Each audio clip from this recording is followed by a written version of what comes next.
Welcome to Seek Reality with Roberta Grimes. Joyous conversations about what the afterlife evidence and modern science combine to tell us is true about our one reality. You have nothing to fear.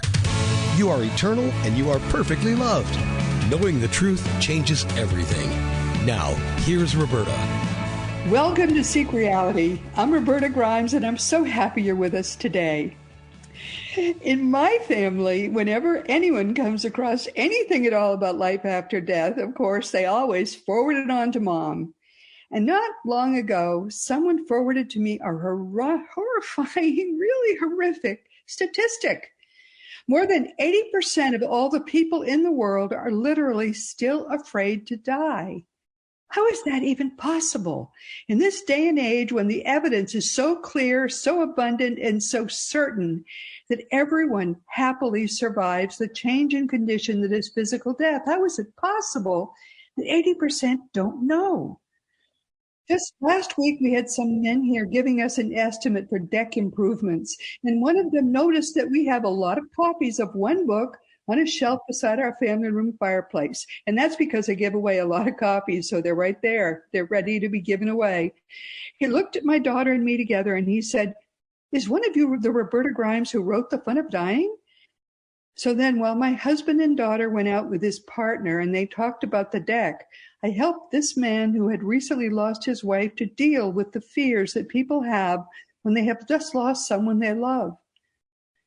When they left, that man had plans. We had plans to enlarge our deck, but that man knew about SeekReality.com, and he had 3 books in his hand, plus my promise to answer all his questions once he had read those books.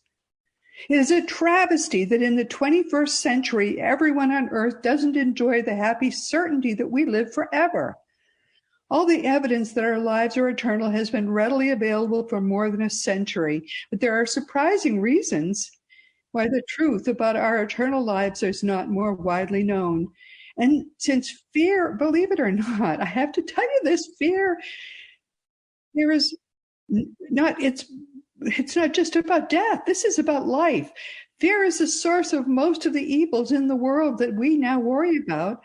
And fear of death is the base fear. So today's guest and I are devoting the rest of our lives to doing all that we can to eradicate the fear of death altogether.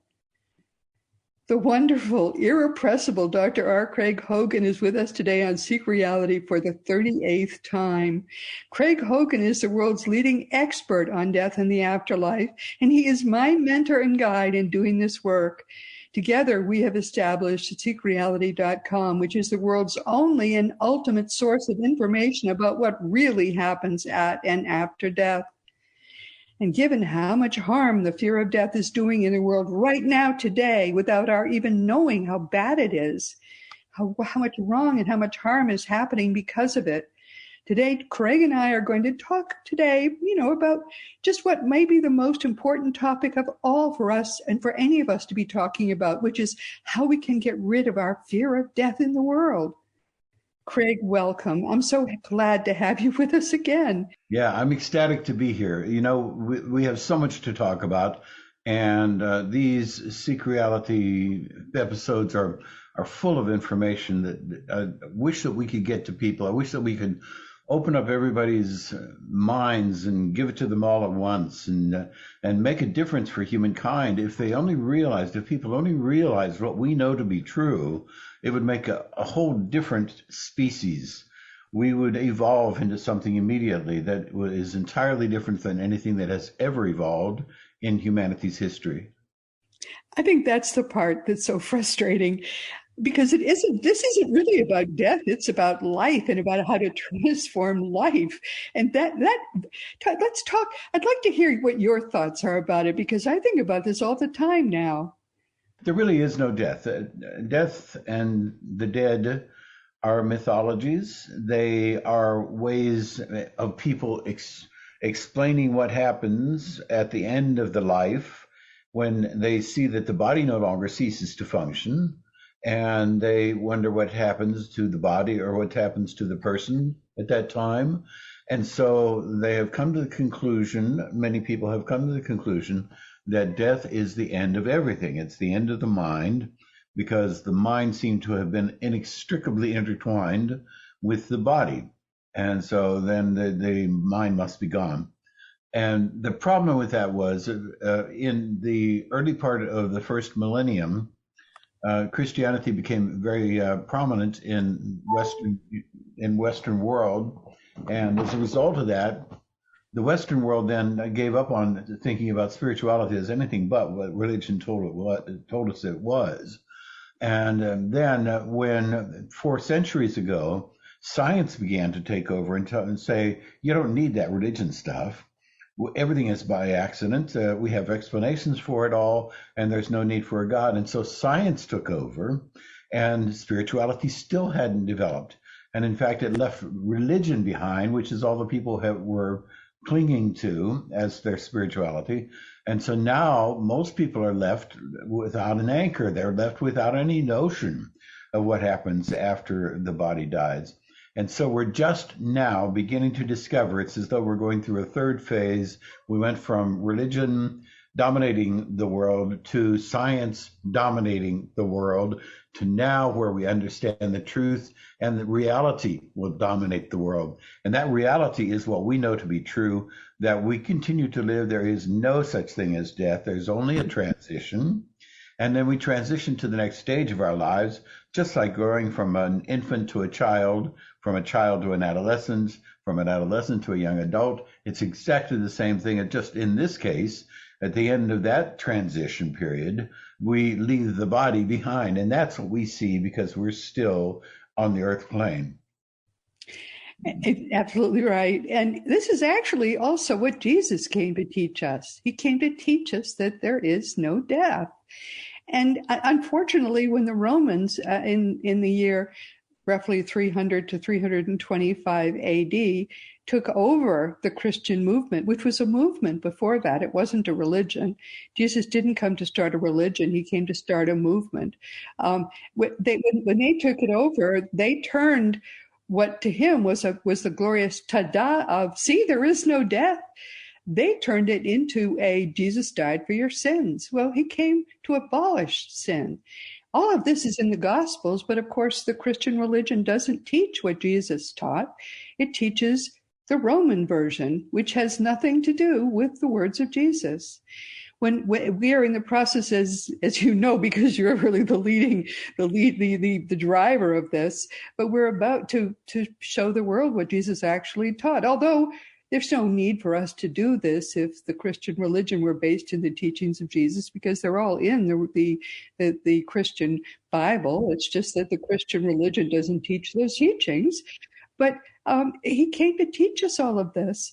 And then when the people that were around him, we should briefly stop and talk about what was the custom at the time that Jesus was on earth, because people I don't think understand this. Many people don't. They used to lay people out and for a year, 2 years inside caves after they had died.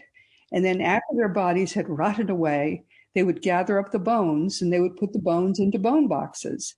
And that's what they preserved, was the bones. So if ever people knew that, my goodness, there's nothing left, it was the people who lived at the time of Jesus, because there was really nothing left. So he could not convince the people he was teaching that we don't die. What do you mean we don't die? Look at Grandma. All that's left of her is a bunch of old bones. So how could he convince people we don't die? The only thing he could do was to offer himself up to be murdered in the most horrible way. Crucifixion is a ghastly way to die, but he did that. He did that for us. He allowed himself to be crucified and murdered. And then he arranged to rise from the dead, to prove to us that there is no death. And then he arranged actually for his burial cloth to be preserved, and the Shroud of Turin has on it the evidence that Jesus indeed is God, was God, and still is eternally God. because the burn, the scorch marks, which are the evidence of his resurrection that are on the Shroud of Turin, could not be duplicated even today. The energy it took for him to reanimate a dead body was so strong that the scientists who have studied the shroud say that that energy could not be duplicated even today, which to me is really exciting and wonderful. Don't you think? I just love that, Craig.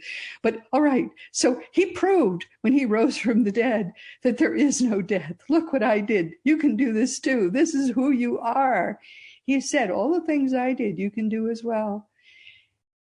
He proved there is no death, and indeed there is no death for all of us. Yeah, and that was what his intention was. Yes, that's why he rose from the dead. It had nothing to do with sin. He had already triumphed over sin while he was alive. His intention was to show us that there is no death.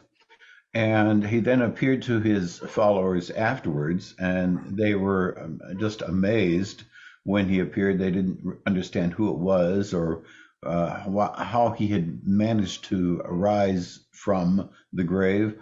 And so it was intended to make a difference for them. It was intended to show them that they needn't fear that they were going to be leaving the body, that they would continue to live after they had gone.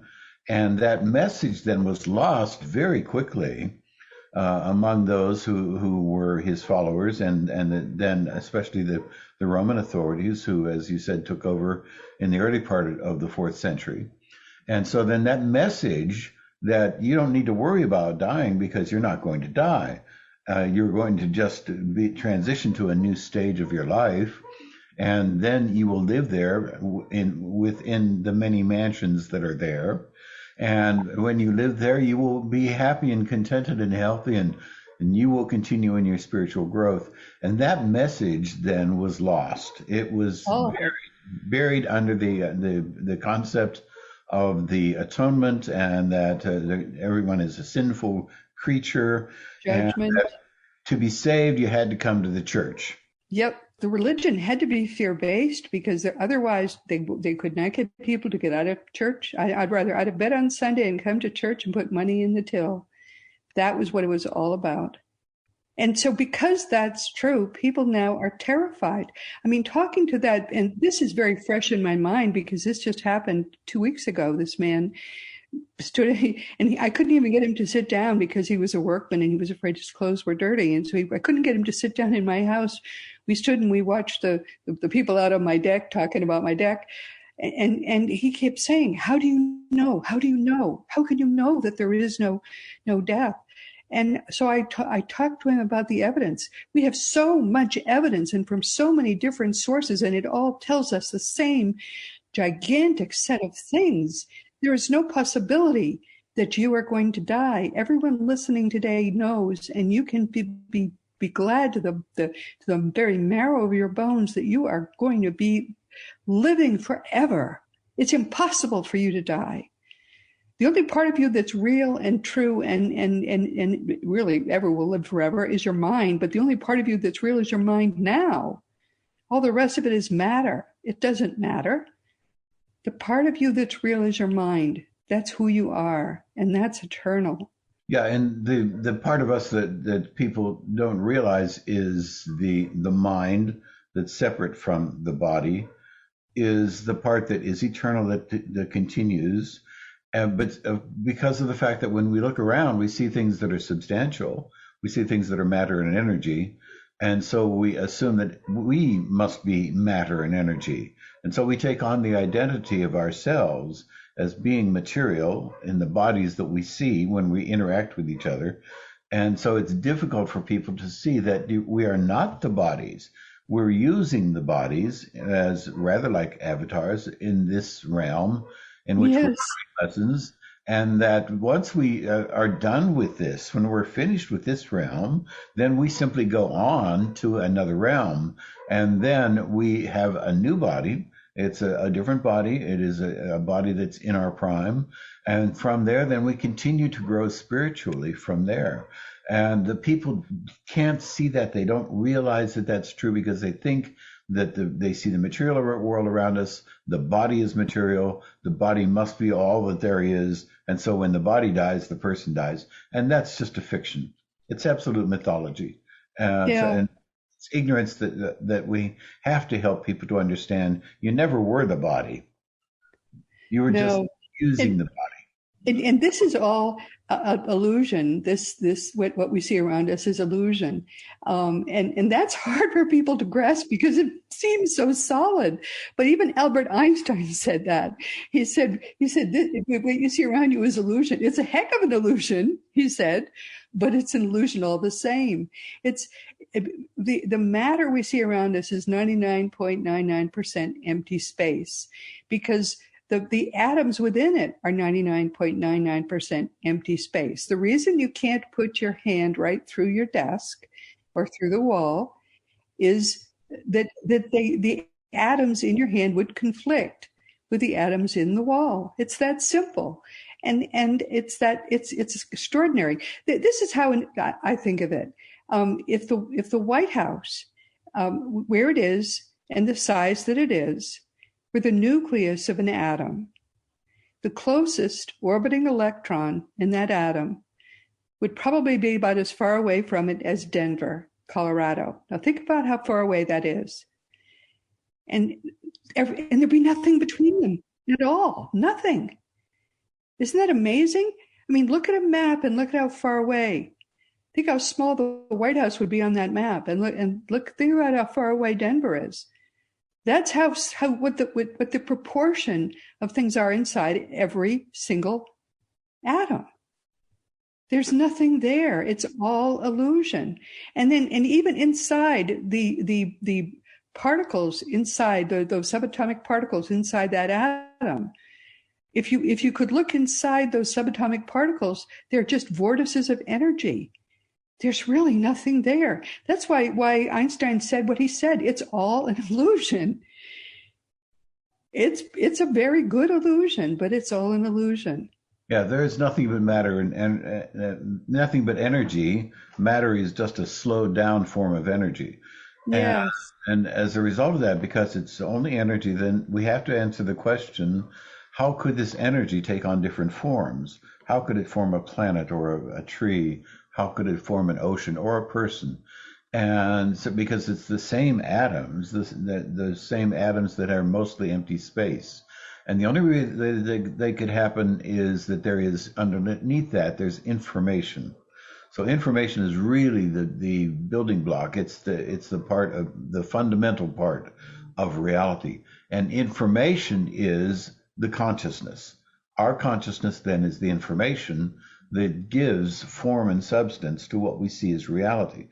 And we realize that that's true now. And even the scientists, the early progenitors of quantum mechanics, all realized that was true. They said it. Max Planck said it, and Heisenberg said it, and Bohr said it, and they said it in different ways, but they said the same thing, and that was lost. So that they realized that it is impossible for the world to exist as something which is a separate set of entities, a separate set of matter and energy that is different from people and different from the mind, and yet that was completely lost. So I have wondered where so much of this fear comes from, but I watch my emails. I encourage emails at the end of each of these broadcasts, and so I watch them and I see where the fear comes from. And believe it or not, I mean, many people say, "Oh, aren't we glad we have near-death experiences because now people know that there's life after death?" Well, I think many of them come from near-death experiences because the YouTube channels are full of near-death experiences, and many of them are negative. People who have, I think there's something like 1 in 7 near-death experiences are actually negative. People claim that they have gone to the afterlife, so let's first talk about what near-death experiences are. Nobody who has come back to tell the tale has ever actually died. Nobody Let me say that again so that you understand, everybody who's listening. No near-death experiencer has ever actually died. You cannot die and come back to life. That is impossible. You can have your vital signs flatline, but if you are revived, even if you've been on life support for a year, you have never actually died. Death is a one-way trip. How do we know that?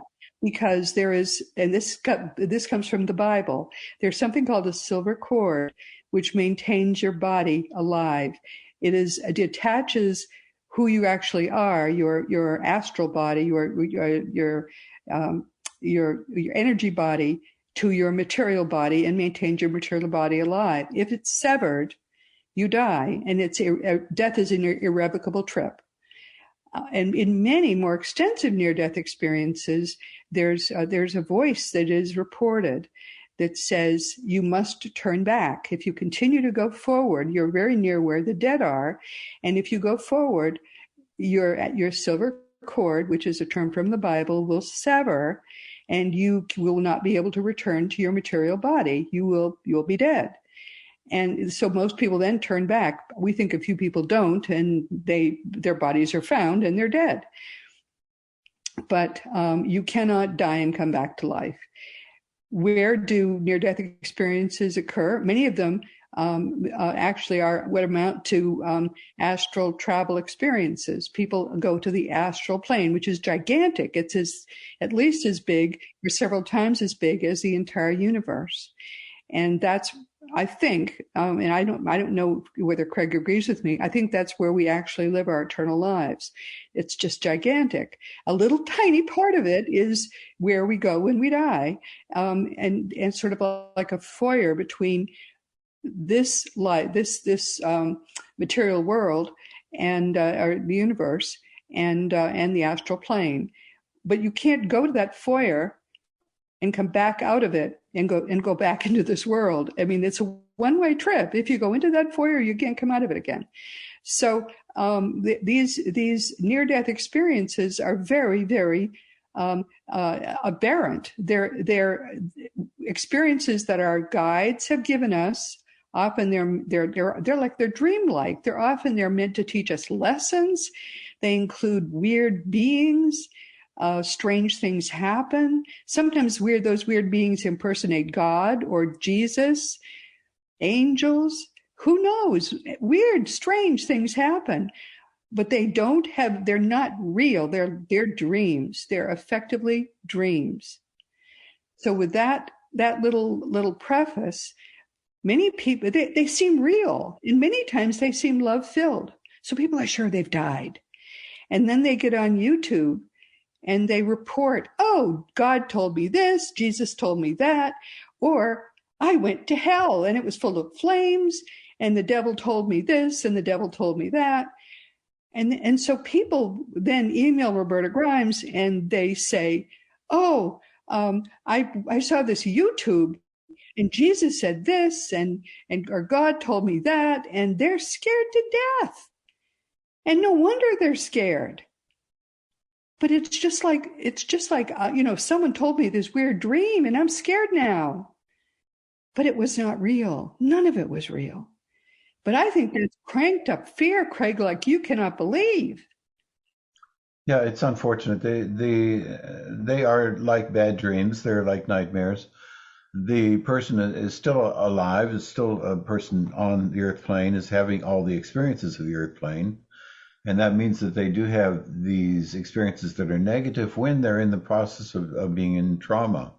So they're in trauma at that point, and the part of them that is still physical is having what amounts to a nightmare.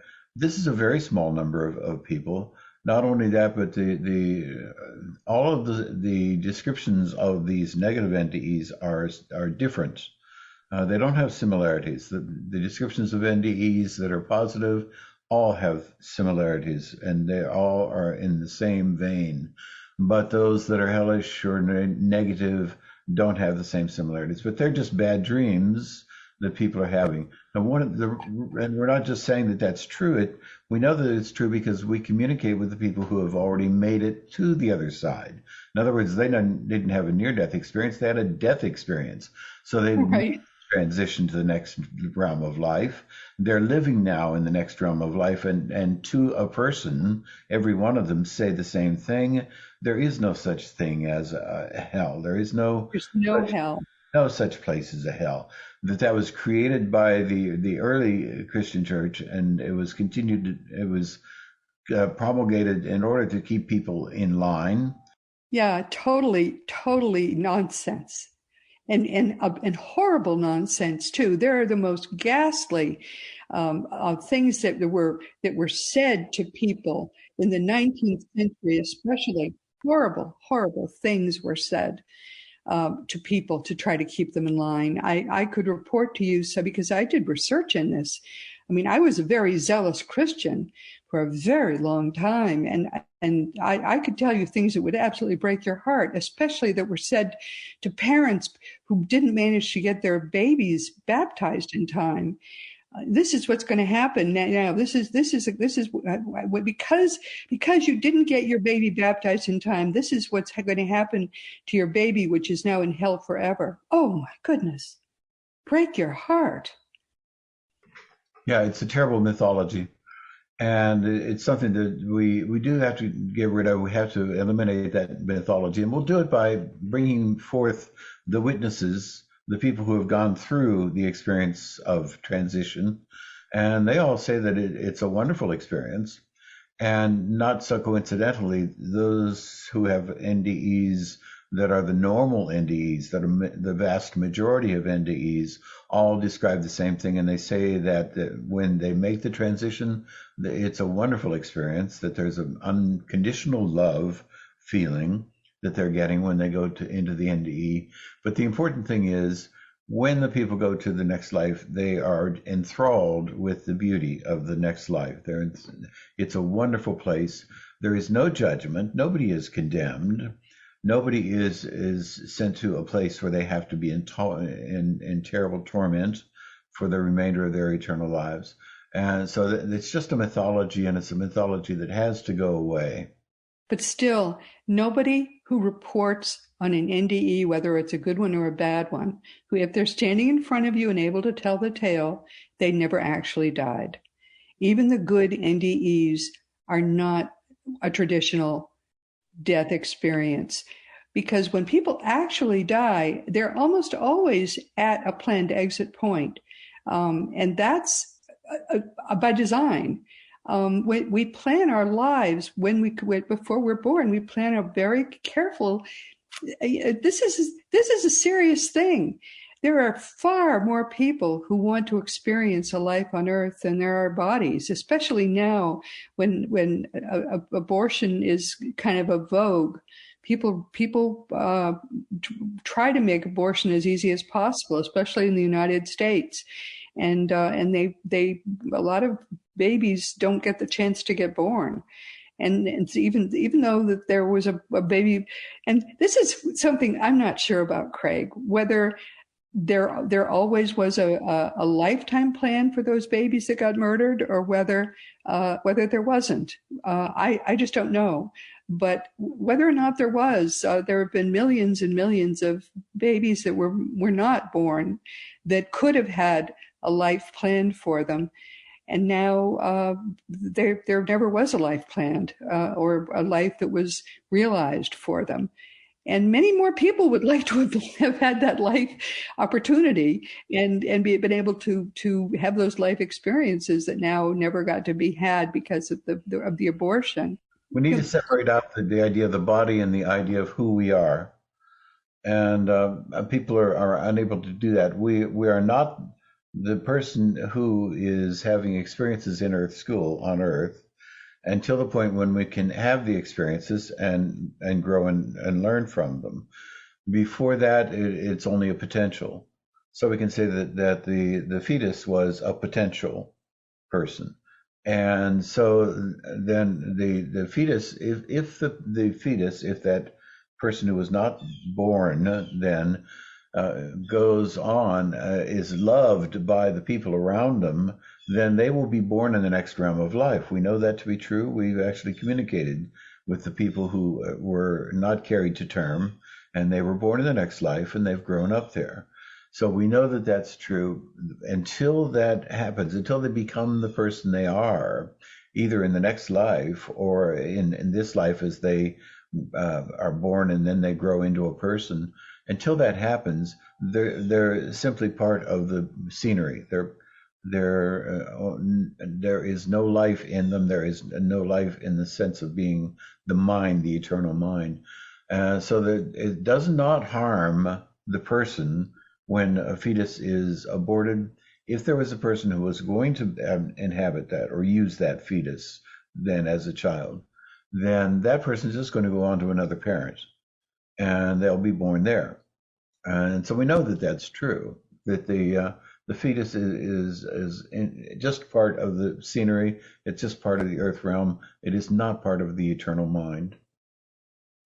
But there are many more people who would like to have a body. And so it's a precious thing to plan a life on earth.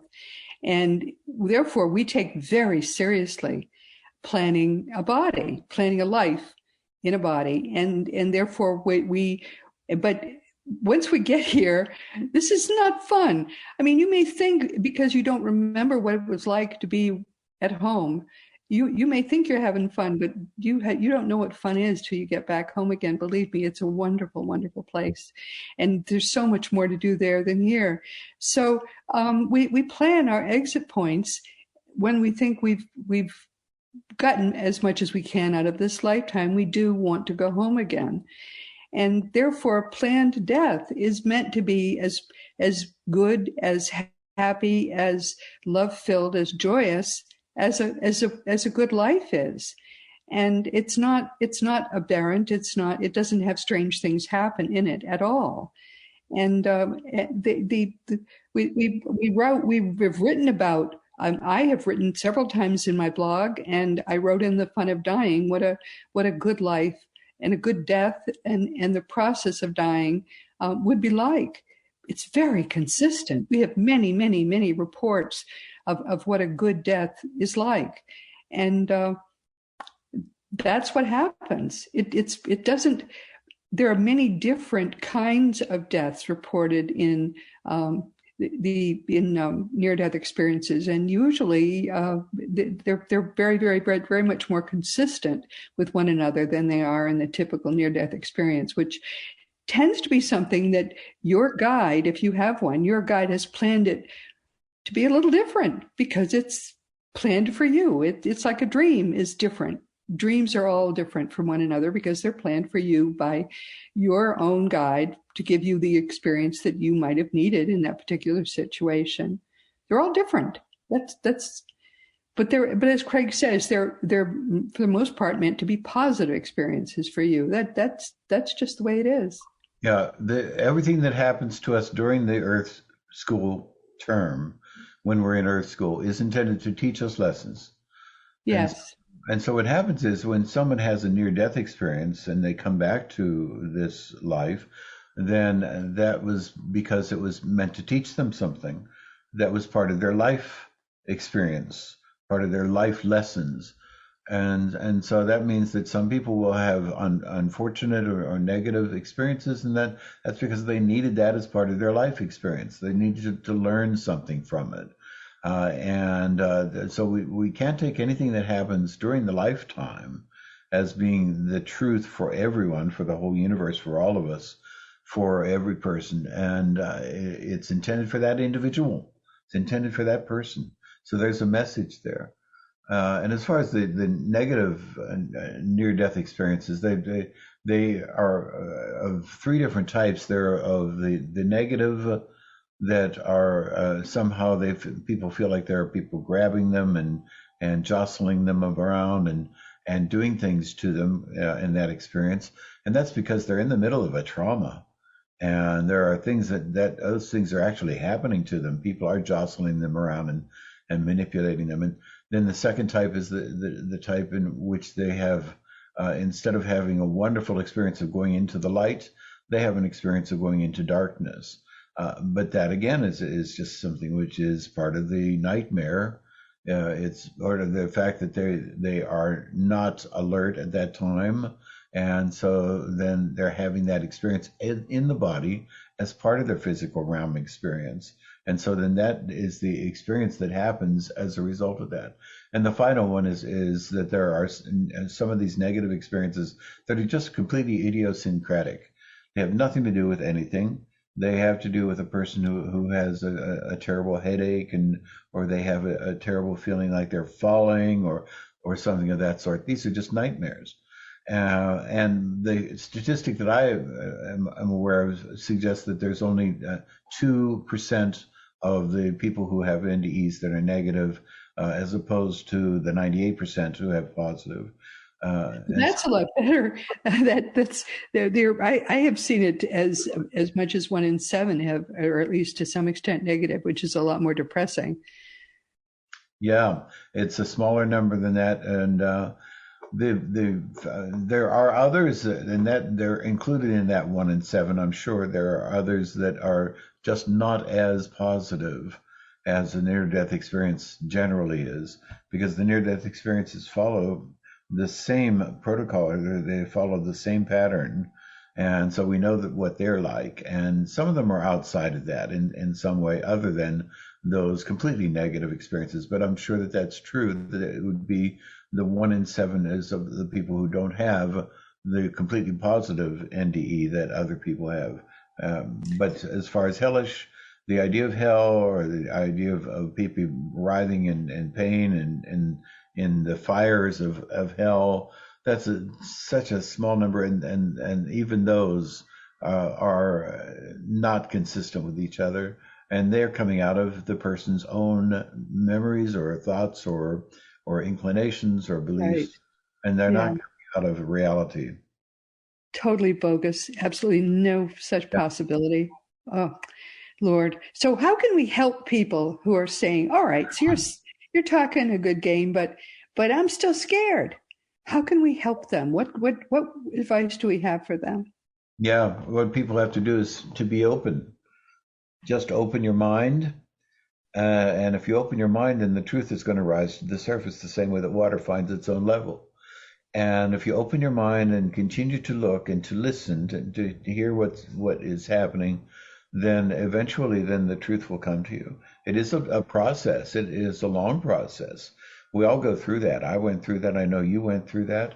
You go through the process of saying, when you come out of that feeling, either by being solidly in a religion or being solidly as an atheist or someone who has no religious or spiritual inclination, and you go from that point into realizing something's wrong here. This does not make sense. I'm finding out these new things, and these new things don't fit with that. What in the world is going on? And so going from that point, and then it's a gradual process of growing, throwing off the old belief system, adding the new belief system, which is the truth, and it happens over a period of time. So somebody shouldn't expect that there will be a magic bullet. There's that one piece of information that's going to teach them or going to give them incontrovertible truth that there is a life after this life. It's going to take a while. It's going to take learning the new reality and then just throwing off the old reality in those small pieces as the truth comes to them. What did it for me was the preponderance of the evidence, as we lawyers say. When I discovered all the communications that came around the turn of the 20th century through the deep trance mediums and other physical mediums, and there's a lot of them. And I was reading that they came in southern England in the eastern United States. And I just was reading them. They're like candy. I mean, it was fascinating to keep reading them. And in the 60s, you could find them in used bookstores. There were whole books of them. And the more I read of them, and none of them were duplicates. They were all different. And the more I read of them, and the more I saw that they were all talking about the same things, the same physics, the same process, the same details. And I thought, this is not, and there were no outliers. And the more I read, the more I realized this is not possible if it's not real. And then it really hit me. It has to be real. And that, I think the preponderance of the evidence is what does it for you in the end. There can't be this much evidence for something that isn't real. And so I just urge people in the back of the fun of dying, the fun of staying in touch, the fun of growing forever. There are 70 odd books, and really, which I would recommend that people. I've read all of them. I can recommend all of them, and they come at it 6 ways to Sunday. And if you read, just keep reading. And you start to see that there couldn't be that much evidence for something that's not true. I'm a skeptic. I was skeptical, and the more I read and found that there was all that evidence, the more skeptical I became. I mean, it's sort of like you develop a stubbornness about it. I refuse to believe this. I refuse to believe it. But then you start to say, okay, it has to be real. There can't be this much evidence for something that isn't real. And in the end, it just hits you over the head. Yeah, of course it's real. Right.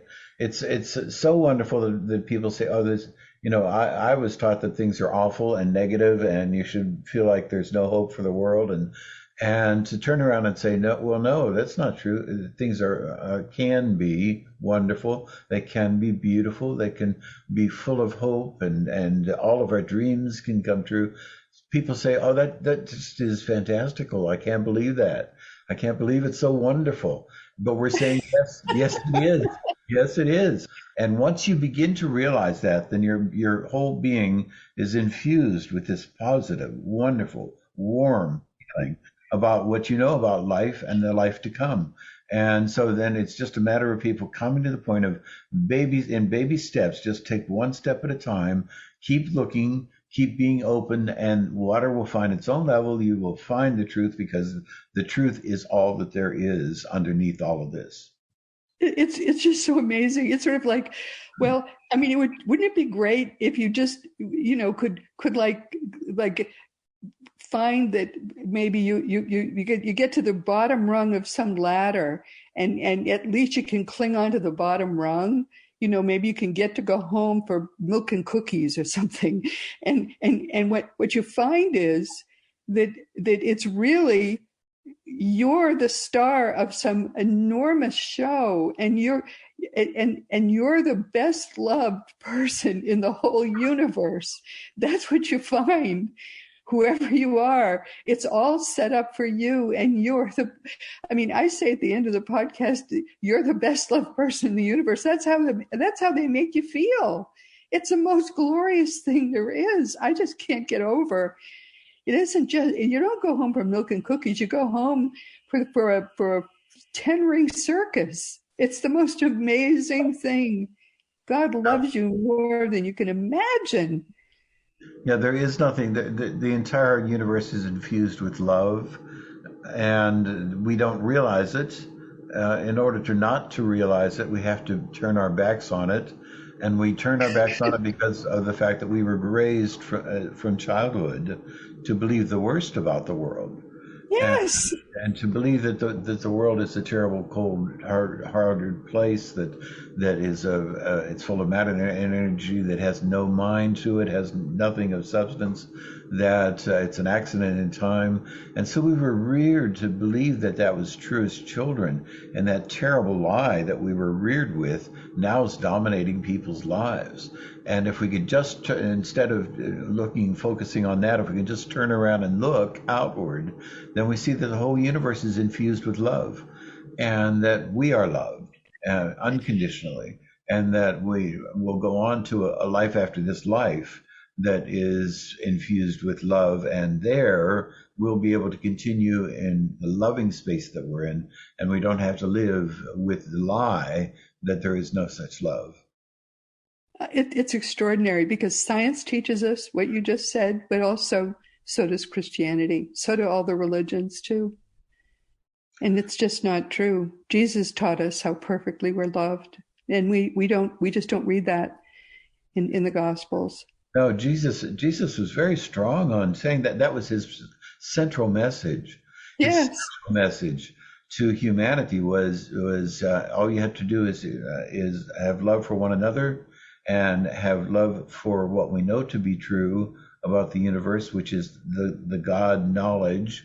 And all you have to do is have those, and all of the law is bound up in those two things: love each other and love God. And that message, that simple message, was lost in the huge cathedrals, in the libraries full of theology that are trying to diminish that have lost that message, that simple message. And if people could just know that, if each one of us just knew that we need to love each other, and we need to love the universe, meaning loving our destiny, loving who we are in the world, loving what the universe is, and that's God. And if we just had those two things, our lives would be wonderful. All of us together would live wonderful, beautiful lives together. He said, "Do not be afraid, little flock, for your Father has chosen to give you the kingdom." And people say, "Oh no, he's." And any God who would want to watch his son be horribly murdered because of I'm such a horrible sinner. What kind of God? What then would God do to me? That's the message of Christianity, but that was not God's message, and that was not Jesus' message either. That's something that doesn't come from the Gospels at all. That comes from Roman Christianity, and we have to take that away. We have to take that. I think that is the source of so much fear in the world, and we have to get rid of that. It didn't come from the Gospels at all. It's not from Jesus' teachings. No, it served the ends of the Roman Church. Yes. So it served their ends and their desires, and so they continued to instill that in people. And then the message, the true message that Jesus was teaching, was completely lost. Yes, but not for long, because we're just going to show people what Jesus taught. And what Jesus taught is nothing but love and joy and the perfect love of the Father. Anyway, we're coming to the end of our time. I think we've pretty much told people what we wanted to tell them. Craig's in my new website where you can learn everything there is to know about life after death is seekreality.com, and it's really just coming into its own now. If you really wanted to free yourself from the fear of death, just come and check it out. And if you like it, please know it's Craig's baby. It's really not mine. I mean, we started talking about doing it, and I'm moving on pretty quickly to teachingsbyjesus.com. And they're going to work together. Our hope is that if you like one, you'll work with the other as well, because that's what actually Jesus would like you to do. He wants to free you from the fear of death, and he wants you to understand the truth about your eternal life. It's important. Both of them are important, and I don't care what your age is, you can be very old right now. You can make this your last necessary earth lifetime if you let both websites work together for you. Do you have any last words, Craig, before we have to shut this down? Yeah, we just want to help people to understand. You have to understand that there is no death and there are no dead, that what we're doing is we are just having one period in our lives. It's rather like we're in this school, and then we're going to graduate, and we're going to just go back on out into the world, and the real world that exists with all of our loved ones, all of our pets that were ever with us. And they're all out there when we graduate waiting for us. And then we continue from there. We don't have to worry about an ending. There is no ending. There's only a transition. Oh, big hug. You are just the dearest friend. You're everybody's dearest friend, my dear. And again, we have come to the end of our time. This has been Seek Reality with Roberta Grimes. I'm so happy you were with us today. It's always so special when Craig joins us. Please never forget that you are a powerful, eternal being. You never began, you never will end. And when you really get what that means, it changes everything in your life. Everything will change for the better. Next week, our guest all the way from across the pond will be Tricia J. Robertson. Like Craig and me, Tricia spent decades studying death and the afterlife, and the result in her case was 3 excellent books: Things You Can Do When You're Dead, More Things You Can Do When You're Dead, and It's Life and Death, But Not As You Know It, From the Unbelievable to the Bizarre. This will be Tricia's 4th Seek Reality appearance, and I think you're going to enjoy her kind of cheeky and matter-of-fact non-Christian, British attitude toward death and the afterlife. But Tricia she really knows her stuff, and she's kind of fun. So I hope you'll join us next week. And this week, of course, we've been talking with our very dear, precious friend, Dr. R. Craig Hogan. He's the world's leading expert on all things death and the afterlife, and he's been with us for the 38th time. And that's just about right, since Craig has been our guest about once each quarter since Seek Reality began, and we're going to be celebrating our 10th anniversary, believe it or not, next spring. Since fear of death is the base fear, and since by survey more than 80% of the people on Earth are still afraid to die, Craig and I are devoting the rest of our lives to doing everything we can to eradicate the fear of death from the world. So together, we've just started Seek Reality Online, which is your definitive source of information on all things death and the afterlife. And you're not going to believe this until you know the truth for yourself, but it really is all good news, all of it, better news than you can imagine. You're never going to know what happiness is until you have given yourself the chance to live your life altogether free of the underlying fear of death. Just go to seekreality.com and check it out. And if you love it, remember, it really is all Craig's work. And as you know, my own nonfiction books are Liberating Jesus, My Thomas, The Fun of Dying, The Fun of Staying in Touch, The Fun of Growing Forever, The Fun of Living Together, and The Fun of Loving Jesus, Embracing the Christianity that Jesus taught. For young children, there's The Fun of Meeting Jesus, and you can order all these books through bookstores or on Amazon, and most of the adult books are available as audiobooks too. If you want to talk about anything at all, you can always contact me through the green contact block on robertagrimes.com. I do answer every email. Just make sure you give me your correct email address. Past episodes of Seek Reality are available wherever podcasts are found, and many people listen each week through the Seek Reality app you can find for free in the iTunes App Store. Meanwhile, this has been Seek Reality with Roberta Grimes. Please enjoy, please make the most of this coming week in our one reality, always knowing that you are a powerful, eternal being. And you, in particular, in all the universe, you really are infinitely loved. You've been listening to Seek Reality with Roberta Grimes. Roberta blogs and answers questions at robertagrimes.com. Join us every week as we explore what the afterlife evidence and modern science combine to tell us is true about the one reality we all share. Knowing the truth changes everything.